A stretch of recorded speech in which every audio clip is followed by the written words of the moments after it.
Aku masih ingat jelas malam itu.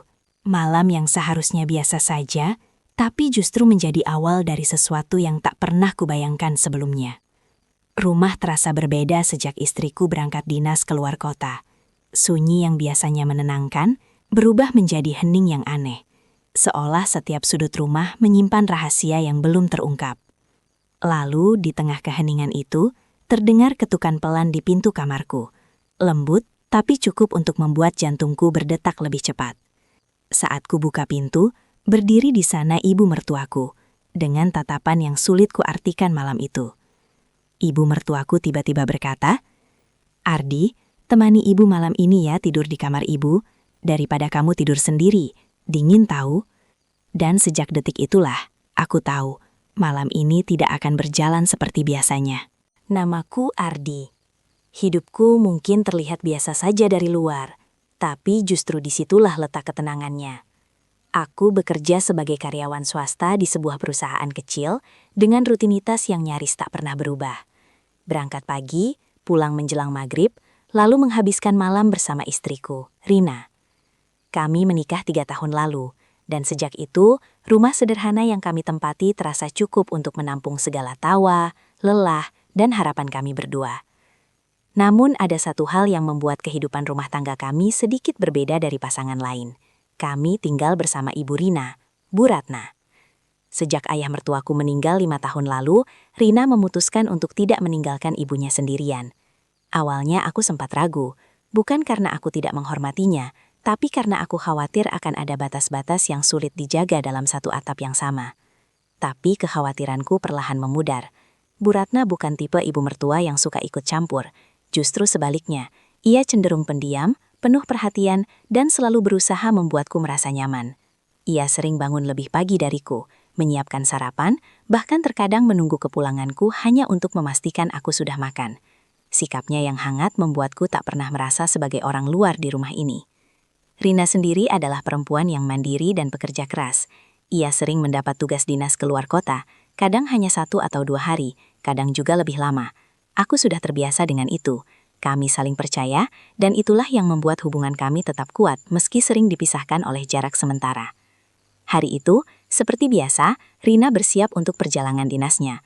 Ia tampak terburu-buru, mengecek barang-barangnya, sambil sesekali memberi instruksi kecil padaku. "Aku cuma 3 hari ya, tolong jaga ibu," katanya sambil tersenyum. Aku mengangguk. "Tenang saja, kamu fokus kerja, urusan rumah biar aku yang jaga." Sebelum pergi, ia sempat memelukku cukup lama, lebih lama dari biasanya, seolah ada sesuatu yang ingin ia pastikan. Aku hanya menganggap itu sebagai bentuk rindunya yang sederhana. Setelah itu, ia berpamitan pada Bu Ratna dan pergi meninggalkan rumah. Sejak mobilnya menghilang di ujung jalan, suasana rumah berubah menjadi lebih sunyi. Tidak ada lagi suara Rina yang memanggil dari dapur atau tertawa kecil saat menonton acara favoritnya. Aku mencoba menjalani hari seperti biasa.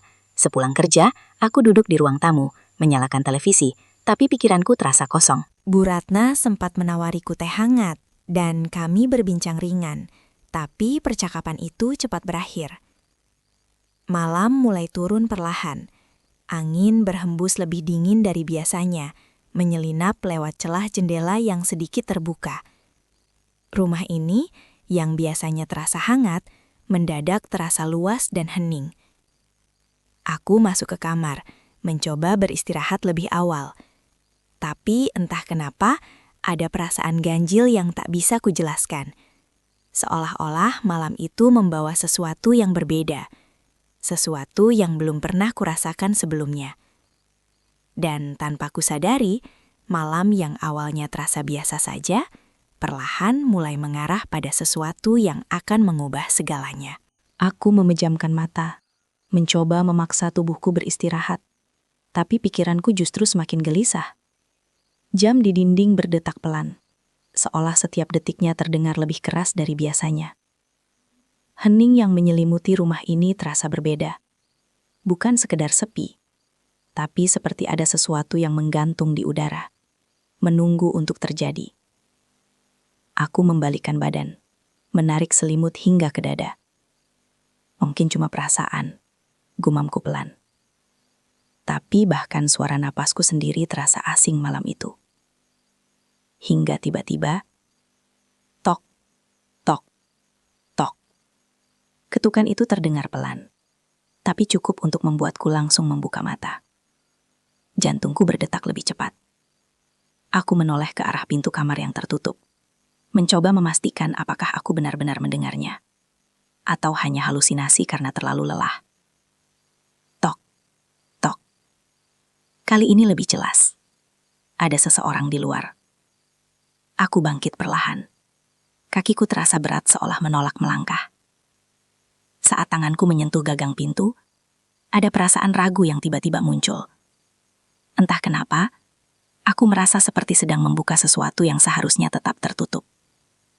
Namun akhirnya, pintu itu kubuka. Di sana berdiri Bu Rakma.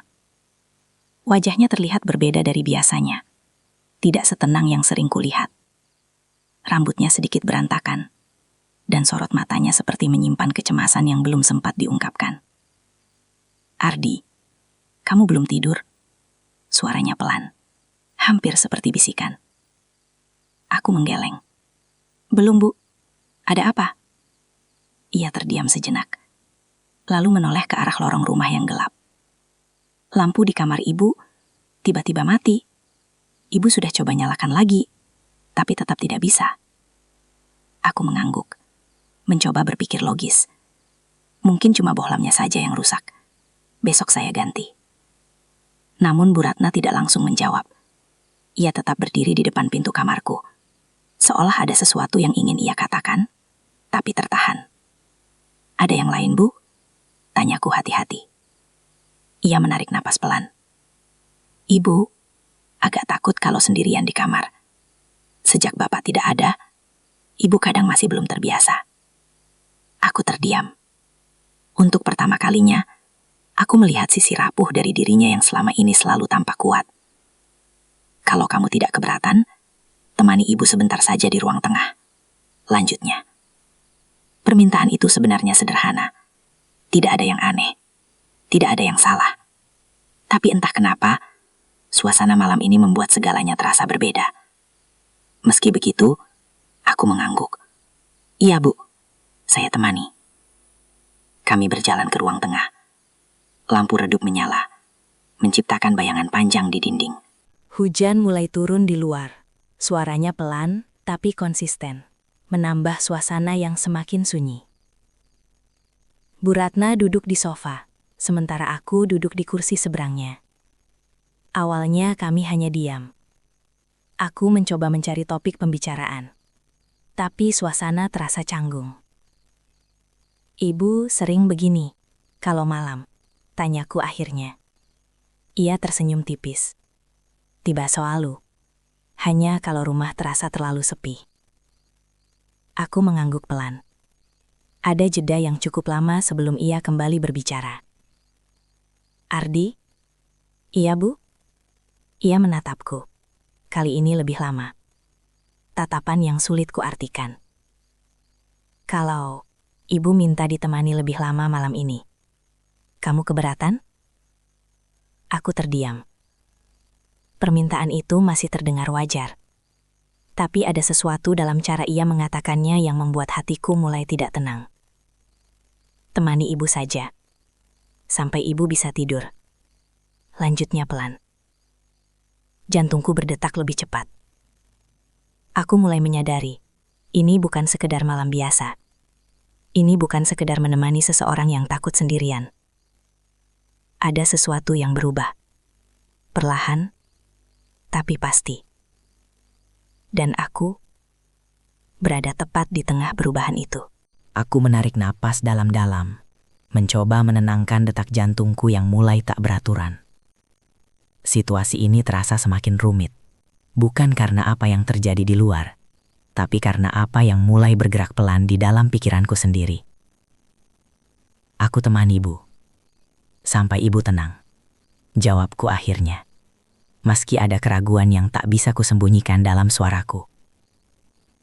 Bu Ratna tersenyum tipis, senyum yang hangat, tapi malam itu terasa berbeda.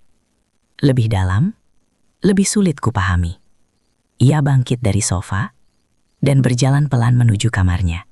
Aku mengikutinya dari belakang, dengan langkah yang terasa lebih berat dari biasanya. Lorong rumah tampak lebih panjang dari biasanya. Lampu yang redup membuat bayangan kami tampak samar di dinding. Hujan di luar semakin deras. Sesekali diselingi suara petir yang menggelegar, membuat suasana semakin menekan. Saat kami sampai di depan kamar Bu Ratna, ia membuka pintu perlahan. Gelap menyambut kami. Hanya cahaya dari lorong yang sedikit menerangi bagian dalam kamar. "Ayo masuk," katanya pelan. Aku hagu sejenak. Ada garis tak terlihat yang seolah sedang kuhadapi. Namun pada akhirnya, aku melangkah masuk. Aku menyalakan lampu cadangan kecil yang ada di meja. Cahayanya temaram, cukup untuk membuat ruangan terlihat, tapi tetap menyisakan bayangan di sudut-sudutnya. Bu Ratna duduk di tepi ranjang. Tangannya saling menggenggam, seolah masih menyimpan rasa cemas. "Kamu duduk saja di situ," katanya sambil menunjuk kursi di dekat tempat tidur. Aku menurut. Duduk dengan posisi agak kaku, menjaga jarak, menjaga sikap. Beberapa menit berlalu dalam keheningan. Aku bisa mendengar napasnya. Pelan, tapi jelas. Sesekali petir kembali menyambar, membuat suasana semakin tegang. "Ardi?" Aku menoleh. "Iya, Bu?" Ia menatapku lagi, lebih dalam dari sebelumnya. "Kamu orangnya sabar ya?" Aku tersenyum tipis. "Biasa saja, Bu." Ia menggeleng pelan. "Tidak, tidak semua orang mau seperti kamu. Tinggal di rumah ini, menemani ibu. Bahkan saat Rina tidak ada." Kata-katanya membuatku sedikit canggung. Aku mencoba menanggapinya dengan ringan. "Itu sudah kewajiban saya, Bu." Namun Bu Ratna tidak langsung menjawab. Ia justru menunduk, lalu berkata dengan suara lebih pelan, hampir seperti berbicara pada dirinya sendiri. "Kadang, ibu merasa terlalu sendiri." Kalimat itu membuatku terdiam. Ada kejujuran yang begitu terasa di dalamnya. Bukan sekadar keluhan, tapi luka yang mungkin sudah lama dipendam. Aku mulai memahami, ini bukan sekadar soal takut gelap atau listrik mati. Ini tentang kesepian yang selama ini ia sembunyikan di balik sikapnya yang tenang. "Apa ibu tidak pernah cerita ke Rina?" tanyaku hati-hati. Ia tersenyum tipis, tapi matanya terlihat kosong. Rina punya hidupnya sendiri. Ibu tidak ingin jadi beban. Jawaban itu menusuk. Aku mulai berada di posisi yang semakin sulit. Di satu sisi, aku ingin membantu, ingin membuatnya merasa tidak sendirian. Tapi di sisi lain, aku sadar ada batas yang harus kujaga. Batas yang tidak boleh kulanggar, apapun alasannya. Waktu berjalan, jam menunjukkan hampir tengah malam. Tapi suasana tidak juga berubah menjadi lebih ringan. Tiba-tiba, suara petir yang sangat keras membuat Bu Ratna terkejut. Secara refleks, ia berdiri dan mendekat ke arahku. "Maaf," katanya pelan, tapi ia tidak langsung menjauh. Aku bisa merasakan jarak kami kini lebih dekat dari sebelumnya. Terlalu dekat. Aku menahan napas, berusaha tetap tenang. "Ingin saya buatkan teh hangat, Bu?" tanyaku cepat, mencoba mengalihkan suasana. Ia menggeleng pelan. "Tidak usah, Ibu cuma tidak ingin sendirian malam ini." Kalimat itu kembali menempatkanku di persimpangan yang sama, antara empati dan batas yang harus kujaga. Aku sadar, jika aku terus berada di situasi ini tanpa mengambil sikap, semuanya bisa berubah ke arah yang tidak aku inginkan. Tujuanku sekarang hanya satu, menjaga semuanya tetap pada tempatnya, menjaga rasa hormat, menjaga kepercayaan, dan menjaga diriku sendiri dari keputusan yang bisa kusesali seumur hidup. Tapi malam masih panjang, dan ujian itu belum selesai. Hujan di luar semakin menggila. Angin menghantam jendela dengan suara berderak, sementara kilatan petir sesekali menerangi ruangan dengan cahaya putih yang tajam. Dalam sekejap, bayangan di dinding berubah-ubah, menciptakan suasana yang makin menekan. Aku masih duduk di kursi itu, mencoba menjaga jarak yang tersisa. Tapi Bu Ratna tidak kembali ke tempatnya. Ia tetap berdiri di dekatku, seolah mencari sesuatu yang tak bisa ia temukan sendirian. "Ardi?" Suaranya lirih, hampir tenggelam oleh suara hujan. "Iya, Bu," jawabku pelan. "Apa Ibu terlalu merepotkan?" Pertanyaan itu membuatku langsung menggeleng. "Tidak, Bu. Sama sekali tidak." Ia terdiam, lalu duduk perlahan di tepi ranjang. Namun kali ini, ia tidak memintaku menjauh.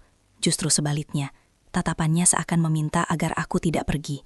Aku merasa ruang di kamar itu semakin sempit, seolah udara di dalamnya menekan dadaku. Aku tahu, aku tidak bisa terus seperti ini. Tapi untuk melangkah pergi pun terasa tidak mudah. Petir kembali menyambar, lebih keras dari sebelumnya. Seketika lampu kecil di meja berkedip, lalu mati. Gelap. "Ardi?" Suara Bu Ratna terdengar panik. Refleks. Aku berdiri. "Iya, Bu. Saya di sini." Dalam gelap itu, aku merasakan tangannya mencari, lalu menemukan lenganku. Ia menggenggamnya erat. "Jangan pergi," bisiknya. Jantungku berdegup keras. Dalam kegelapan, semua batas terasa kabur. Tidak ada lagi jarak yang terlihat. Tidak ada lagi garis yang jelas. Yang ada hanya dua orang yang terjebak dalam satu ruang, dalam satu momen yang terlalu intens untuk diabaikan. Aku bisa saja diam, membiarkan keadaan berjalan tanpa arah, membiarkan malam ini menentukan jalannya sendiri. Tapi di saat itulah, sesuatu di dalam diriku berteriak lebih keras daripada suara hujan di luar. Ini salah. Aku menarik napas dalam-dalam, mencoba mengumpulkan sisa keberanian yang kupunya. "Bu, kita ke ruang tengah saja. Lebih terang, lebih aman," kataku tegas. Meski suaraku sedikit bergetar, genggamannya masih erat, seolah ia takut jika aku benar-benar menjauh. Namun perlahan, aku melepaskan tangannya, bukan dengan kasar, tapi dengan keyakinan. "Ayo, Bu, saya tidak akan meninggalkan Ibu, tapi kita tidak bisa terus di sini." Beberapa detik terasa sangat panjang. Aku tidak tahu apakah ia akan menolak, atau justru tetap memaksaku tinggal. Namun akhirnya, ia menghela napas panjang. "Baik, Ardi," jawabnya pelan. Aku menyalakan senter dari ponsel, lalu berjalan lebih dulu keluar kamar. Kali ini, aku tidak menoleh ke belakang. Bukan karena tidak peduli, tapi karena aku tahu, jika aku ragu sedikit saja, aku bisa kehilangan kendali. Di ruang tengah, aku menyalakan lampu darurat. Cahaya kuning redup memenuhi ruangan. Cukup untuk mengusir gelak, tapi tidak cukup untuk menghilangkan ketegangan yang tersisa. Bu Ratna duduk di sofa. Ia tampak lebih tenang, tapi matanya masih menyimpan sesuatu yang belum selesai. Aku berdiri beberapa langkah darinya. "Bu," kataku pelan, mencoba memilih kata yang tepat. "Iya?" Aku menatapnya, kali ini dengan tegas. "Kita harus jaga batas. Saya di sini untuk membantu, tapi saya juga harus menjaga kepercayaan Rina." Kalimat itu menggantung di udara. Berat, tapi jujur. Bu Ratna menunduk. Lama sekali ia tidak bicara. Hingga akhirnya, aku melihat bahunya sedikit bergetar. Ia menangis. Bukan tangisan keras, tapi cukup untuk membuat dadaku terasa sesak. "Aku hanya tidak ingin merasa sendirian lagi," bisiknya lirih. Malam itu mencapai titik paling beratnya. Bukan karena apa yang hampir terjadi, tapi karena apa yang harus aku tahan agar tidak terjadi. Aku berdiri diam beberapa saat, menatap Bu Ratna yang masih menunduk di sofa. Tangisnya pelan, tapi cukup untuk membuat suasana terasa jauh lebih berat dari sebelumnya. Untuk pertama kalinya malam itu, aku tidak lagi melihatnya sebagai sosok ibu mertua yang harus kujaga jaraknya, melainkan sebagai seseorang yang benar-benar rapuh. Aku melangkah mendekat, tapi kali ini dengan kesadaran penuh. Bukan karena dorongan emosi, melainkan karena tanggung jawab. Aku duduk di kursi seberangnya, menjaga jarak yang cukup, lalu berbicara dengan suara yang setenang mungkin. "Bu, saya di sini. Ibu tidak sendirian," kataku pelan. Ia mengangkat wajahnya. Matanya basah, tapi ada kelegaan kecil yang mulai terlihat. Tapi, ibu takut kehilangan semuanya, jawabnya lirih. Aku menggeleng pelan. Tidak, Bu. Justru kalau kita salah melangkah malam ini, kita bisa kehilangan lebih banyak. Kalimat itu membuatnya terdiam. Ia memahami maksudku. Aku bisa melihatnya dari cara ia menarik napas panjang, seolah mencoba menerima kenyataan yang mungkin selama ini ia hindari. Aku melanjutkan, kesepian itu wajar, Bu. Tapi bukan berarti kita harus mengorbankan hal yang lebih penting. Suasana menjadi hening. Namun kali ini, hening yang berbeda. Tidak lagi menekan, tidak lagi membingungkan. Beberapa menit kemudian aku berdiri. Saya buatkan teh hangat ya, Bu? Ia tidak menolak, hanya mengangguk pelan. Di dapur, aku mencoba menenangkan diri. Tanganku masih sedikit gemetar saat menuang air panas ke dalam cangkir. Tapi perlahan, pikiranku mulai jernih. Aku tahu, keputusan yang kuambil malam ini adalah satu-satunya jalan yang benar, meski terasa berat. Saat aku kembali ke ruang tengah, Bu Ratna sudah lebih tenang. Ia menerima teh itu dengan kedua tangan, lalu mengucapkan terima kasih dengan suara yang lebih stabil. Makasih, Hardi. Kamu sudah mengingatkan Ibu, katanya pelan. Aku tersenyum tipis. Kita saling menjaga, Bu. Malam itu kami habiskan dengan percakapan ringan tentang masa lalu, tentang Rina, bahkan tentang hal-hal kecil yang dulu sering terlewatkan. Tidak ada lagi ketegangan seperti sebelumnya. Tidak ada lagi garis yang kabur. Dan tanpa terasa, rasa canggung yang sempat muncul perlahan berubah menjadi pemahaman yang lebih dalam. Tentang batas, tentang rasa, dan tentang tanggung jawab. Beberapa hari kemudian, Rina pulang dari dinasnya. Ia langsung memelukku begitu sampai di rumah, seperti biasa. Aku kangen, katanya singkat. Aku tersenyum. Aku juga. Ia lalu menghampiri ibunya, dan aku melihat sesuatu yang berbeda di antara mereka. Bu Ratna tampak lebih hangat, lebih terbuka. Bahkan ia mulai lebih sering tersenyum. Aku tidak pernah menceritakan kejadian malam itu pada Rina. Bukan karena ingin menyembunyikan sesuatu, tapi karena aku tahu, tidak semua hal harus diungkapkan, selama kita sudah memilih jalan yang benar. Dan di dalam hatiku aku tahu, malam itu bukan tentang godaan yang hampir terjadi, melainkan tentang keputusan yang berhasil menyelamatkan segalanya.